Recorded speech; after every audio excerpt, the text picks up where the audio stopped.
Varicose veins కి సరైన చికిత్స కోసం సంప్రదించండి ఎవిస్ హాస్పిటల్. నమస్తే రమ్మగారు. నమస్తే జయ. రమ్మగారు, ఏదైనా జానపద కథ చెప్తారా? చెప్తాను జయ. అడపా చిరంజీవి గారిది ముసుగు వీరుడు. ఓకే. ఈ వీరి పుస్తకాలని క్లాసిక్ బుక్స్ వాళ్ళు ప్రింట్ చేశారు. నేను సింపుల్గా కథ చెప్తాను, మీరు ఎలాబరేట్గా కథ చదవదలుచుకుంటే ఫ్లిప్కార్ట్లో బుక్ చేసుకోవచ్చు. క్లాసిక్ బుక్స్ కోసం ట్రై చేస్తే అక్కడ కూడా మీకు ఇది దొరుకుతుంది, వారి పుస్తకాలు దొరుకుతాయి. ఇది మరి చాలా పెద్ద కథ ఏం కాదు, ఒక్క ఎపిసోడ్లోనే చెప్పేసుకోవచ్చు. ముసుగు వీరుడు. ఓకే. మాళవ రాజ్యానికి రాజు నాగభూపతి అని రాజుగారు. ఆయనకు ఒక కూతురు కూడా ఉంది. అయితే ఈయన ఏంటంటే కొంచెం గట్టివాడు రాజు. కప్పం ఎప్పటికప్పుడు వసూలు అయిపోవాలి. ఊళ్ళో క్షామం ఉంది, వానలు పడ్డాయి, దేశంలో అతి వానలు కురిసి పంటంతా నానిపోయింది. వాళ్ళు ఎక్కడి నుంచి ఇస్తారు? అయినా సరే గట్టిగా వసూలు చేసేస్తాడు. వినడు మాట. ఈయనకి దేవశర్మ అని ఒక మంత్రి ఉన్నాడు. ఈ మంత్రి సలహా చెప్పినా కూడా ఆయన ఏనాడు వినేవాడు కాదు. బాగా ఖజానా నింపేసుకునే గోలన్నమాట. అయితే ఏమైంది, ఈ రాజ్యంలో దొంగలు పడుతున్నారు. ఇది ఎట్లా? ఖజానాకి పడుతోంది గండి. ఖజానాలో దొంగలు పడుతున్నారు. ఎవడో దొంగ ఇక్కడి నుంచి కొట్టుకెళ్ళిపోయి డబ్బు ఖజానాలో నుంచి వీళ్ళు ఏ ప్రాంతం నుంచి కప్పని తీసుకొచ్చారో ఆ ప్రాంతంలో పనిచేస్తున్నాడు. సూపర్. అయితే మంచి దొంగ. ఈ దొంగ ఇలా దొంగతనం జరుగుతుంది, ఎప్పుడు జరగలేదు, ఇలా కొత్తగా జరుగుతుంది. కాకపోతే ఇతను మంచి దొంగ. ఇతని పేరు ఏంటంటే అగ్నిముఖుడు అనే పేరున్న. అగ్నిముఖుడు వాడి పేరు అవునో కాదో వీళ్ళకి తెలీదు, కానీ వీళ్ళు అలా పెట్టేసుకున్నారు ప్రజలు పేరు. అగ్నిముఖుడు అని పేరు పెట్టుకున్నారు. ఇప్పుడు మనం తుఫాన్లు వస్తాయి, తుఫాన్కో పేరు పెట్టట్లా, అదే కదా. అలాగా ఈ వచ్చేవాడు ఏం చేస్తాడు, వాడు సైనికులు వాళ్ళు ఏదైనా వస్తే పొగొచ్చేలాగా చేస్తాడు. ఏవో బాల్స్ విసురుతాడు, అక్కడ పొగ వస్తుంది, వాళ్ళందరూ పడిపోతారు, వీడు పని చేసుకుంటాడు. పొగ దేని నుంచి వస్తుంది? అగ్ని నుంచే కదా. నిప్పులేందే పొగ రాదు, కాబట్టి అగ్నిముఖుడు అని పేరు పెట్టుకున్నారు. ఓకే. వీళ్ళు కొన్ని ప్రాంతాల్లో కప్పని తీసుకోవద్దు అని వాళ్ళు అడిగారు, కొన్ని ప్రాంతాల వాళ్ళు. అయినా సరే రాజుగారు కప్పాలు లాగేశాడు అక్కడి నుంచి. డబ్బులు లేకపోతే కుదరదని సైనికులను పంపించి కొట్టించి లాగిచ్చి సామాన్లు అమ్మించి మొత్తానికి ఎట్లా కొట్టా డబ్బులు వసూలు చేసేసారు. ఒకరోజు రాత్రి ఖజానాకి చిల్లుబడింది. అతను వచ్చి ఇది పట్టుకుపోయాడు. కరెక్ట్గా చూస్ చేసి ఆ ఊరి పేరు రాసిందే పట్టుకెళ్ళిపోయాడు. ఓకే. అయితే ఇప్పుడు రాజుగారికి చాలా కోపం వచ్చేసింది. ఏమిటి ఇట్లా ఎందుకు ఎలా జరుగుతుంది? ఇప్పటిదాకా అసలు మనం దేశంలోనే దొంగతనాలు లేవు, ఖజానాలో దొంగతనం ఏమిటి, చిన్నతనం, ఎట్లాగైనా వీడిని పట్టాలి. అప్పుడు వీళ్ళు ఒక ప్లాన్ చేశారు. ఏం చేశారు, ఏ ఊళ్ళ నుంచి ఇంకా కప్పాలు రావాలి లెక్క పెట్టారు. ఒక ధవళగిరి, కాంతిగిరి, ఒక 6 ఊళ్ళు. సరే, ధవళగిరి నుంచి బలవంతంగా పట్టుకొచ్చేసేయండి, చూద్దాం వీడేం చేస్తాడు. ఒక ఊరు నుంచి తీసుకొచ్చి పెట్టారు. తీసుకొచ్చి పెడితే ఒక దొంగ, వీళ్ళు చూశారు, అతనికి కాపలా చాలా టైట్ చేశారు. నిండుగా టైట్గా ఉన్న నల్లటి బట్టలు, బలిష్ఠుడైన ఒక యువకుడు ఎవరో గుర్రం మీద వచ్చాడు. గుర్రాన్ని పక్కకు తోలేశాడు, దాని దారిన దాక్కుంది. తన లోపలికి వెళ్తున్నాడు. ఆ ఖజానాకి వెళ్ళే అన్ని మార్గాలు అతనికి తెలుసు. కొంతమంది సైనికుల మీద పడి పట్టుకోబోయారు. ఇతనేవో అగ్నిలోకి గాల్లోకి గోళీ లాంటివి విసిరాడు, పొగొచ్చేసింది. దాంతో అందరూ స్పృహ తప్పి పడిపోయారు. లోపలికి వెళ్ళేసి తీసేశాడు ఖజానా. లోపలికి వెళ్ళిపోయాడు. ధవళగిరి డబ్బులు తీసేశాడు. ధవళగిరిలోనే మొత్తం పనిచేశాడు. ఓకే. రాజు పిచ్చి కోపం వచ్చింది. మళ్ళీ ప్రయత్నం చేద్దాం అనుకున్నారు. మళ్ళా ఇంకా కొన్ని ఊళ్ళ నుంచి పట్టుకొచ్చారు. ఈసారి అబ్బాయి ఏం చేశాడు, ఈ కుర్రాడు ఒక పురాతనమైన దేవాలయం, ఆ దేవాలయంలో బోలెడు బొమ్మలు అవి కూడా రాస్తారు. కొన్ని బొమ్మలు పైకి కిందకి కదిపితే ఆ అమ్మవారి విగ్రహం వెనకాల ద్వారం తెరుచుకుంటుంది. అది కరెక్ట్గా ఖజానా దగ్గరికి వెళ్ళిపోతుంది. అక్కడికి వెళ్ళిపోతాడు. వెళ్ళిపోయి డబ్బు భుజాన్ని వేసుకుంటాడు. అదంటే అంటే వీడికి లింక్స్ అన్ని తెలుసు, వాడికి తెలుసు. వాడికి ఎట్లా తెలుసు అనేది ఎవరికీ తెలియదు. పట్టుకొచ్చేస్తాడు. అయితే తిరిగి వస్తుంటే అతను అంతఃపురం వైపు నుంచి వస్తాడు. అంతఃపురంలో రాజకుమారి కూతురు మెలకుగా ఉంటుంది. అమ్మాయి, నువ్వు ఫలానా వాడివైనా దొంగవైనా అని కనుక్కుని నేను నిన్ను చూశాను, నాతో యుద్ధం చేసి గెలిచి వెళ్ళాలి నువ్వు ఇక్కడి నుంచి అని లాఘవంగా కత్తి తీసేసరికల్లా యువరాణి పేరు స్వప్నమాల. ఆ స్వప్నమాల ఇతను యుద్ధం చేస్తారు. ఆ వచ్చిన అగ్నిముఖుడు స్వప్నమాల ఇద్దరు యుద్ధం చేస్తారు. చివరికి స్వప్నమాల కత్తి వదిలిపెట్టేస్తుంది. అతను సంచి డబ్బులు మూట పుచ్చుకుని వెళ్ళిపోతాడు. కాకపోతే ముసుగు తీసేస్తాడు. ముసుగేసుకుని ఉన్నావని ఎక్కిరిస్తుంది. ముసుగు తీసేస్తాడు. ఒకళ్ళనొకళ్ళు చూసుకుంటారు. ఆ అమ్మాయికి 19 ఏళ్ళు ఉంటాయి, అతనికి ఒక 25 ఏళ్ల లోప వయసు ఉంటుంది. 25 ఏళ్ళు కూడా లేవు. ఆ ఏజ్లో ఉన్న వాళ్ళు ఒకళ్ళ సత్తా ఒకళ్ళు చూసేసరికల్లా సహజంగానే ఒకళ్ళ మీద ఒకళ్ళకి ఆసక్తి ఏర్పడుతుంది. వీడు దొంగ, దోపిడీకారుడు, ఇంత చక్కగా ఎలా ఉన్నాడు అనిపిస్తుంది అమ్మాయికి.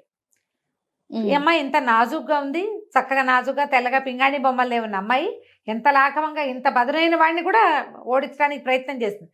నా వల్ల కాదని భయపడకుండా ఆ అమ్మాయిలో ఉన్న లాఘవము సౌందర్యము అబ్బాయిని ఆకర్షిస్తుంది. మర్నాడు పొద్దున రాజు ఆశ్చర్యపోతాడు. ఎంత ప్రమాదం అమ్మా, ఎట్లా చేసావు ఈ పని నువ్వు అంటే, ఎవరు చూశారు నేను యుద్ధం చేయటం అంటూ. కొంతమంది సైనికులు చూశారు. వాళ్ళ యుద్ధం జరుగుతున్న ఈ కత్తి యుద్ధం ద్వంద్వ యుద్ధం జరుగుతుంటే బెదిరి భయపడి మీ దగ్గరికి రాకుండా ఆగారు. 5-6 సైనికులు నిలబడి చూశారు మీ ఇద్దరు యుద్ధం చేయటం. ఎంత ప్రమాదకరమైన పని చేసావు అంటే ఈ అమ్మాయి చెప్పింది, చాలా లాఘం ఉన్నవాడు అతను, చాలా గట్టివాడు యుద్ధంలో, కానీ మొహం చూసినా కూడా చూశానన్న హింట్ మాత్రం ఆ అమ్మాయి ఇవ్వల. అక్కడి నుంచి వెళ్ళిపోతాడు. ఆ కుర్రాడు కూడా డబ్బులు పుచ్చుకుని వెళ్ళిపోతాడు. ఆ ఊళ్ళల్లో పంచబడుతుంది డబ్బు అంతా. అయితే ఇతను ఒక గుహలో ఉంటాడు, అతని నివాసం. ఆ గుహ దగ్గరికి వెళ్ళేసరికల్లా అతని తండ్రి లేచి వస్తాడు. తండ్రి ఉంటాడు. తండ్రి మెచ్చుకుంటాడు అనమాట కొడుకుని. వీడి పేరు ఏంటంటే విక్రముడు. విక్రమ్, చాలా మంచి పని చేస్తున్నావు, ఇవన్నీ కరెక్ట్గా ఏ ఊరికి అందించాల్సిన డబ్బులు ఆ ఊరికి అందించేసావా అని మాట్లాడుతూ నీకు ఒక రహస్యం చెప్పాలి అని చెప్తాడు. ఏ లక్ష్యంతోటి నేను ఇక్కడ ఇంత చీకట్లో ఈ రకంగా నివసిస్తున్నానో ఆ లక్ష్యాన్ని నువ్వు తప్పకుండా నెరవేర్చగలవు నాయన. రుద్రసేనుడు ఆయన పేరు, ఈ విక్రమ్ వాళ్ళ నాన్న పేరు అని చెప్తే ఏమిటి రహస్యం ఏంటంటే, పూర్వం ఈ మాళవ రాజ్యానికి జయభూపతి అని ఒక రాజుగారు. ఓకే. పూర్వం ఈ మాళవ రాజ్యానికి చంద్రశేఖరుడు అనే ప్రభు ఉండేవాడు. నేను ఆయనకి అంగరక్షకుడిగా పనిచేసేవాడిని. ఆయనకు ఒక కుమారుడు ఉన్నాడు, కీర్తివర్మని. నీకంటే ఒక 4 సంవత్సరాలు పెద్దవాడు. మహారాణి నిండు గర్భవతిగా ఉన్నప్పుడు ఈ నాగభూపతి ఇప్పుడు రాజుగా ఉన్న ఆయన దగ్గర సర్వసైన్యాధ్యక్షుడు. ఓహో. ఎలాగైనా రాజుని పడగొట్టి రాజ్యాన్ని చేజెక్కించుకోవాలని ప్రయత్నం చేసి ఒక కల్లోలాన్ని సృష్టించి ఆయన మీదకి ఉసుకొల్పాడు కొంతమందిని. ఈ సందట్లో రాజుగారు మరణించాడు. రాజుని రాజకుమారుణ్ణి ఇద్దరిని సంహరించేందుకు ప్రయత్నం జరిగింది. ప్రయత్నంలో రాజుగారు మరణించాడు. రాకుమారుడు తప్పించుకున్నాడు. ఈ అబ్బాయి, ఇతనికి ఒక 4-5 సంవత్సరాల వయసు, ఆ అబ్బాయికి 8-9 సంవత్సరాల వయసు. నా కీర్తివర్మ 4 ఏళ్ళు పెద్దవాడు నీకంటే. యువరాణి మహారాణి కూడా గర్భాలసతోటి పారిపోయింది. ఆమె కని మరణించింది. ఆ శిశువుని ఒక చెలికత్తకి, ఒక పరిచారికకి అప్పచెప్పింది. నేను రాజుగారి వెంబడబడి ఈ సైనికులు వస్తుంటే ఆయన వెనకాల పడి నేను వెళ్ళాను. ఆయన మరణించి నా కొడుకుని రక్షించు, కూతురు సంతానం ఎవరు పుడతారో వాళ్ళని రక్షించు, రాజ్యం జాగ్రత్త అని నాకు అప్పచెప్పి ఆయన మరణించాడు. నేను తిరిగి వచ్చే లోపల మీ అమ్మని చంపేసి నిన్ను కూడా చంపడానికి ప్రయత్నం చేశారు. ఇన్ని జరిగిపోయినాయి అనమాట. రాజుకి బాగా సన్నిహితుడైన రుద్రసేనుడి తాలూకు భార్యని పిల్లాన్ని కూడా చేశారు. అయితే ఇప్పుడు మంత్రిగా ఉన్న ఈయనే ఏదో వారి శర్మ, ఏం శర్మ ఆయన పేరు, దేవశర్మ గారు. ఆయన ఏం చేశాడంటే, మీ అమ్మ చనిపోయినా నిన్ను తప్పించి దాచిపెట్టాడు. మంచి ఆయన. నేను తిరిగి వచ్చాక పిల్లవాడిని నిన్ను నాకు అప్పచెప్పాడు. నేనేమో ఈ కీర్తివర్మని తప్పించాను.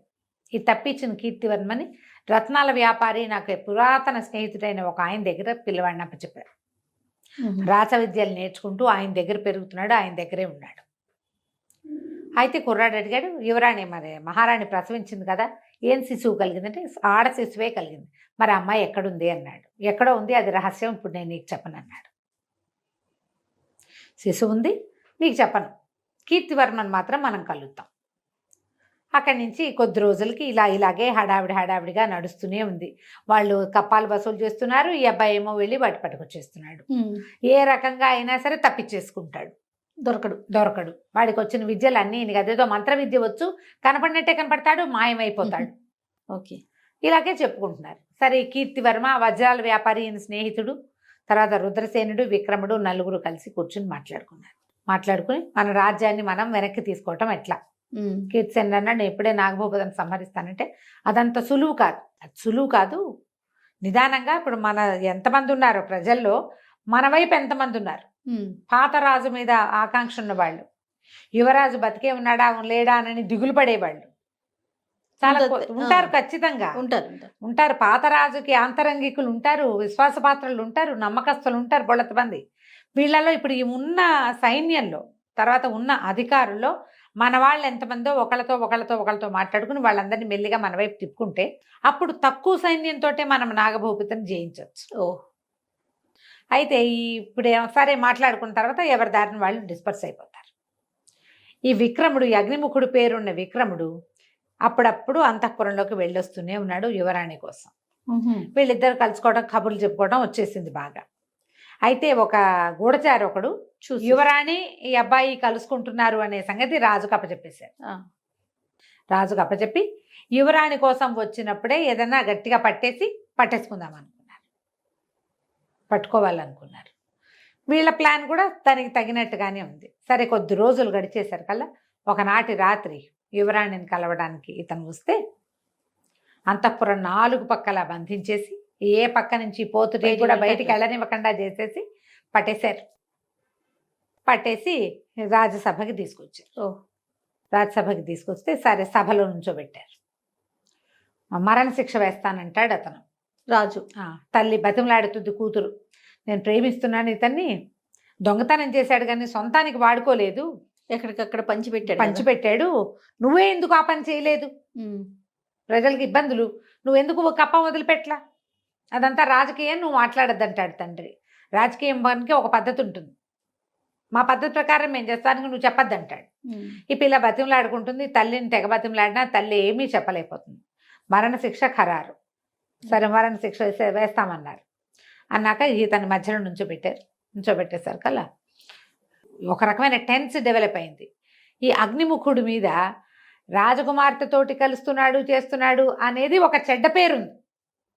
కానీ వీడికి ఎంత మంచి పేరుంది ప్రజల్లో, అందరికి కొంతకాలంగా వాడు ప్రతి ఊళ్ళోనూ ఆరాధ్య దైవంగా ఉన్నాడు అతను. అంతే, ప్రతి ఊళ్ళోనూ ఈ కప్పం కట్టలేక బాధపడే ప్రతి వాడికి వీడే కల్పవృక్షం. అంతే. ఎవరికి సంతోషంగా ఉంటుంది? యువరాణి అంతఃపురంలోకి జొరబడ్డాడు అనగానే ఒక మన ఆడపిల్లల మీదకి వచ్చారంటే ఒక కోపం రావాలి సహజంగా. ఇక్కడ అట్లా రావటల్లా. అందరికి ఒక సాఫ్ట్ కార్నరే ఉంటుంది ప్రతి వాళ్ళకి. కొంతమంది అతని పక్షం వహించుతున్నారు కానీ ఇక్కడ ఏం అవటం లేదు. దాంతో రాజేమన్నాడు, గట్టిగా ఘోషణ చేశాడు, నువ్వు నా డబ్బుని నువ్వు పంచిపెట్టి, నీ డబ్బు ఎట్లా అవుతుంది అంటాడు ఈ అబ్బాయి. శిస్తు కదా, శిస్తు అది. నీ అంతటి నువ్వు వదిలిపెట్టవలసిన డబ్బు నువ్వు వదలకుండా తీసుకొచ్చావు. నువ్వు డబ్బంతా లోపల దాచుకుంటే నువ్వు ఇంకా రాజ్యం చేసేదేమిటి? అది నువ్వు సంపాదించింది కాదు, వాళ్ళు కష్టపడింది. డబ్బును అందుకు పంచిపెట్టాను, అయినా నువ్వు నాకు శిక్ష వేసేదేం లేదు, నన్ను ఎవరు పట్టుకోలేదు, నేనే పట్టుబడ్డాను అనేసరికి రాజు ఆశ్చర్యపడ్డాడు. నువ్వు పట్టుబడ్డం ఏంటి? మేము ఇంత ప్రయత్నం చేస్తాను, ఏమీ ప్రయత్నం చేయలేదు, మీ ప్రయత్నం అంతా నేను చేయించింది, నేను ఒప్పుకున్నాను కాబట్టి అని ఈ గొలుసులు వేసి పట్టుకున్నారు. ఆ గొలుసులు చేతపుచ్చుకుని దగ్గరికి లాగితే గట్టిగా లాగేశాడు. అటు ఇటు నిలబడిన సైనికులు ఒకళ్ళకొకళ్ళు గుద్దుకుని గొలుసులు వదిలిపోయినాయి. అయ్యో. ఆ కింద పడిపోయిన సైనికులు పైకి లేచేసరికల్లా ఒక 5-6 సైనికులు వాళ్ళ కత్తులు అడ్డం పెట్టేశారు. రాజుకు అర్థం కాల, మన సైనికులకి కత్తులు చూపిస్తున్నారేమిటి? అక్కడ వేరే ఎవడూ లేడు, ఉన్నదంతా వీళ్ళదే రాజ్యం. అదేగా, వీళ్ళ రాజ్యంలోనే వీళ్ళ సైనికులే వీళ్ళకి అగ్నిముఖుడిని పట్టుకున్న వాళ్ళని ఆపేందుకు ఒక డజన్ మంది తయారయ్యారు. ఏం జరుగుతుంది ఇక్కడ అని పెద్ద కేకలు పెట్టాడు, పెద్దగా అరిచాడు. ఏం జరుగుతుందంటే దేవశర్మ కూడా అర్థం కావట్లేదు. ఆయన మంచివాడే మంత్రిగా, కానీ భయస్థుడు సహజంగా. అది ఆయన ఏం చేశాడు, రాకుమార్తెని అదే డెలివరీ అవుతున్న మహారాణి పారిపోయేందుకు సహాయం చేశాడు. అవును. ఈ చనిపోతున్న విక్రముడి తల్లిని చనిపోనిచ్చిన పిల్లాన్ని ఎత్తుకుని పారిపోయి అతను మళ్ళీ రుద్రసేనుడికి అప్పచెప్పాడు. కానీ ఈ రాజుతో పాటే నాగభూపతితో పాటే ఉండిపోయాడు. ఆయనకి అర్థం కాల ఏం జరుగుతుంది అంటే ఈ చుట్టూతో ఉన్న మొత్తం సభాజనంలో నుంచి సగం మంది కత్తులు చేసి లేచేశారు. కూర్చున్న వాళ్ళ మీద కత్తులు చూపించేశారు. జనాల మధ్యలో నుంచి రుద్రసేనుడు బయటకు వచ్చాడు. నీ రాజ్యం మా చేతిలో ఉంది నాగభూపతి, చంద్రశేఖరుణ్ణి జయించినంత సులువు కాదు, ఆయన్ని ఒక్కడనే చేసి వెంటబడి వధించావు నువ్వు. ఇప్పుడు నిన్ను వధించడానికి ఇంతమంది ఉన్నారు, నీ సైన్యమే, నువ్వు పోషించిన వాళ్ళే. తన రాజ్యాన్ని హస్తగతం చేసుకోవడానికి చంద్రశేఖరుడి కుమారుడు కూడా ఇక్కడే ఉన్నాడని అప్పటిదాకా ఇలా తలకి ఇట్లా ముసుగేసుకుని ఉన్న కీర్తివర్మ ముసుగు తీసేసరికల్లా ఈ ప్రజలు చాలా మంది నుంచున్నారు తీర్పులు వినరు. అందరూ ఆశ్చర్యపోయారు. డిట్టో వాళ్ళ నాన్నలాగా ఉన్నాడు అబ్బాయి. ఒక 20 ఏళ్ల క్రితం సంహరించబడిన మహారాజు మళ్ళీ వచ్చి బతికొచ్చినట్టుగా కనపడింది. పెద్ద పెద్ద చంద్రశేఖర్ మహారాజుకి జై జై అని కేకలు పెట్టారు. కేకలు పెట్టేసరికి ఆయనకి పిచ్చి కోపం వచ్చింది. కానీ కదలటానికి వీల్లేదు. వాళ్ళంతమంది సైనికులు ఈయన చుట్టూతా మోహరించున్నాళ్ళు. కదిలితే తగులుతుంది. పిరికి పందలు నా వెనకాల బోళ్ళంత చేశారు, నీకు అంత ధైర్యం ఉంటే నువ్వు నాతో పోరాడు, అది ఇదే అని గట్టిగా అరిచాడు. అరిస్తే ఇతను అన్నాడు, రుద్రసేనుడు, నీతో పోరాడాల్సిన అవసరం లేదు నాకు. నువ్వు ఎవరిని బంధించావో వాడితో పోరాడు. నా కొడుకు, నేను పెంచిన కుమారుడు, నీ కొడుకుని నేను ఆనాడే చంపేసంటే నువ్వు చంపలేవు కూడా. ఆ రోజే నా కొడుకుని నేను తేజికిచ్చుకున్నాను. నా దగ్గరకు వచ్చేసాడు. యువరాజు కీర్తివర్మని నేను రక్షించి కాపాడి పెంచాను. వీళ్ళిద్దరు ఉన్నారు, నువ్వు వీడితో యుద్ధం చేయి చాలు అనేసరికల్ చేరో కత్తి పుచ్చుకున్నారు. చేశారు, యుద్ధం చేశారు. యుద్ధం చేస్తే బాగా గట్టి దెబ్బ తగిలి రాజు కాస్త పడిపోయాడు. అప్పుడు ఈయన చెప్పాడు రుద్రసేనుడు, నీకు ఇంకొక ప్రత్యేకమైన విషయం చెప్తాను. మహారాణి ప్రసవిస్తే మరణించింది. మహారాణికి పుట్టిన కుమార్తె యువరాణి స్వప్నమాలగా నీ దగ్గరుంది. ఓహో, ఆ స్వప్నమాల నీ కూతురు కాదు, నీ భార్య అప్పుడే మగపిల్లవాడిని ప్రసవించి, పిల్లవాడు డెడ్కి ఏమనాలి నన్ను స్టిల్ బర్త్ బేబీ మృత శిశువుని ప్రసవించింది.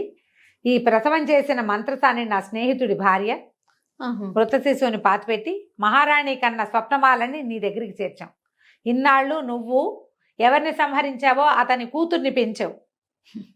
స్వప్నమాల వలవల ఏడవటం మొదలుపెట్టింది. అమ్మాయి మరి రాజకుమార్తె అన్నయ్య కేసు చూసింది. అన్నయ్య సంతోషంగా చూసినట్టు చెల్లెలు బతికే ఉందని ఈ రహస్యం చెప్పలేదు. స్వప్నమాల యువరాణి అనే విషయం ఆయన ముందు చెప్పలే. అక్కడి నుంచి పరిగెత్తుకొచ్చింది దగ్గరికి. ఈయనేమో నాగభూపతి మరణించాడు కత్తిపోట్లకి. మరణించేసరికి తల్లిని కావలించుకుని ఏడ్చింది. ఇప్పుడు ఏం చేయాలి, ఆయన పెంచిన తండ్రి చాలా ప్రేమగానే పెంచుతారు కదా సొంత పిల్లలు అనుకుని.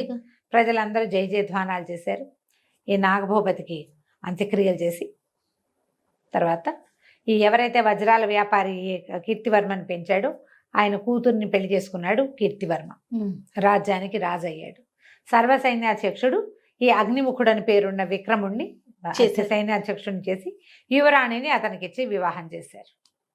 తర్వాత ఈ ముసుగు వీరుడు కొంతకాలం 1-2 ఏళ్ల పాటు ఇక్కడ చిన్నంగా తిరిగి దేశంలో చాలా ఊళ్ళని సంరక్షించాడు. ఆ ఊళ్ళ సంరక్షణ అంతా సజావుగా జరిగేలాగా ఈయనతోటి కలిసి తన తండ్రి మంత్రి సహాయంతో వీళ్ళిద్దరూ సుభిక్షంగా రాజ్యం ఉండేలాగా కాపాడుకున్నారు. కథ కంచికి మనం